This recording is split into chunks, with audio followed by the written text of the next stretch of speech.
नमस्कार दोस्तों, मेरा नाम है सुमन। स्वागत है आपके अपने चैनल द ग्रेजुएट इंसान पे। आज हम डिस्कस करने वाले हैं झारखंड वन नीति के बारे में। इसी के साथ हम डिस्कस करेंगे कि भारतीय वन नीति का इतिहास क्या है, भारतीय वन नीति औपनिवेशिक काल यानी ब्रिटिश काल में कैसी थी। तो चलिए हम आगे डिस्कस करते हैं। सो गाइस, सबसे पहले हम लोग बात कर लेते हैं वन नीति के बारे में। तो वन नीति क्या होता है? तो देखिए, वनों का जिस प्रकार से विनाश होता चला रहा है, इस पर एक नीति बनना काफ़ी आवश्यक हो गया था, इसलिए वन नीति का निर्माण करा गया। तो भारत में सर्वप्रथम 1894 ईस्वी में वन नीति का निर्माण करा गया। और तब क्या था? औपनिवेशिक काल था। सबसे पहला वन नीति का निर्माण औपनिवेशिक काल में हुआ था। और वो जो वन नीति का निर्माण हुआ था उस पर 2 बार संशोधन भी हो चुका है, एक 1952 और एक 1988 में, ठीक है ना, 1952 में और 1988 में। तो चलिए अब हम बात कर लेते हैं वन नीति का इतिहास के बारे में। तो सबसे पहला नाम आता है चंद्रगुप्त मौर्य का। तो उन्होंने क्या किया? उन्होंने वन तथा वन्य प्राणी का संरक्षण करने का पहला प्रयास किया। तो चंद्रगुप्त मौर्य से आप समझ में आ रहा है कि ये तो ईसा पूर्व की बात होगी। तो चलिए आप हमको कमेंट में बता दीजिए कि चंद्रगुप्त मौर्य का जन्म कब हुआ था। अब आ रहा है अशोक, सम्राट अशोक। तो सम्राट अशोक के शिलालेख में हमें देखने को मिलता है कि उन्होंने भी राज्य स्तर पे वन संरक्षण पे काम करने का प्रयास किया था, ठीक है ना गाइज। उन्होंने भी राज्य स्तर पे वन संरक्षण करने का प्रयास किया था। अब बात करते हैं आधुनिक काल की। तो सर्वप्रथम 1894 ईस्वी में ही वन नीति का निर्माण हो गया था, आपको तो पता होगा। तो इसका उद्देश्य क्या था? इसका उद्देश्य था राजस्व प्राप्ति और वन संरक्षण। लेकिन आप समझ सकते हैं कि ब्रिटिश काल था, तो उस टाइम इस पर ही ज़्यादा ध्यान दिया गया, यानी राजस्व प्राप्ति पर ही ज़्यादा ध्यान दिया गया और वन संरक्षण पर बहुत कम ध्यान दिया गया और वन की कटाई होती रही। तो उसके बाद क्या हुआ? उसके बाद 1952 में एक नई वन नीति बनकर आई, यानी तब तक हम स्वतंत्रता पा चुके थे। तो इस नीति के अनुसार वनों से अधिकतम आय प्राप्त करना सरकार का मुख्य लक्ष्य हो गया था, क्योंकि उस टाइम आप समझ सकते हैं हम लोग स्वतंत्रता पाए थे और लोग काफ़ी भूखमरी में अपना टाइम स्पेंड कर रहे थे, ठीक है ना। उस टाइम काफ़ी भूखमरी थी भारत पर।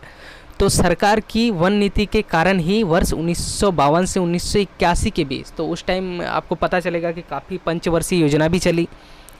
तो 1952 से 1981 के बीच कृषि क्षेत्र 1187.5 लाख हेक्टेयर से बढ़कर 1429.4 लाख हेक्टेयर हो गया, यानी 242 लाख हेक्टेयर की वृद्धि हो गई। तो ये वृद्धि कैसे हुई? ज़मीन की वृद्धि कैसे हुई? तो ये वृद्धि ऐसे हुई कि ग्रामीण अंचल में जितने भी वन थे उसको काट कर यहाँ पर कृषि योग्य भूमि बना दिया गया और वहाँ पर कृषि करने लगे। तो यहाँ पर आप समझ सकते हैं वनों की किस तरह से कटाई हुई।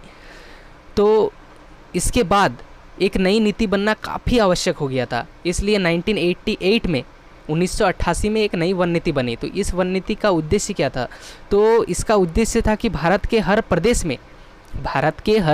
में 33% वन क्षेत्र प्राप्ति करने का लक्ष्य रखा गया, यानी हर प्रदेश में जैसे कि 33% वन हो जाए। तो वैसे ही झारखंड में नई वन नीति बनकर आई। तो झारखंड का कुल क्षेत्रफल में से 29.61% भाग पर ही वन है, जो कि उसे 33% करना है, ठीक है ना। तो इसे ही 33% माफ़ कीजिएगा। तो राज्य सरकार 33% करने के लिए नई वन नीति अपनाई, जिनमें निम्न बातों का उल्लेख है। तो पहला बात क्या है? चलिए पहला पॉइंट में आते हैं। तो प्रत्येक गांव में एक वन समिति होगी जिसमें गांव के प्रत्येक परिवार का सदस्य होगा। प्रत्येक गांव में एक वन समिति होगी जिसमें गांव के प्रत्येक परिवार का एक सदस्य हो गया। तो राज्य में 200 समितियों का गठन करा गया, ठीक है ना। राज्य में 200 समितियों का गठन करा गया।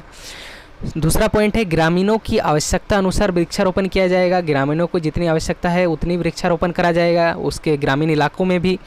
तीसरा पॉइंट है वन उत्पादों को सरकारी एजेंसियों के माध्यम से खरीद की जाएगी। वन में जितना भी उत्पाद तैयार हो रहे हैं, जैसे कि आपका काजू हो गया, आम हो गया, उसके बाद जितने भी वृक्ष की लकड़ियाँ हो गई, तो उसको सरकारी एजेंसियाँ के माध्यम से ही खरीद की जाएगी।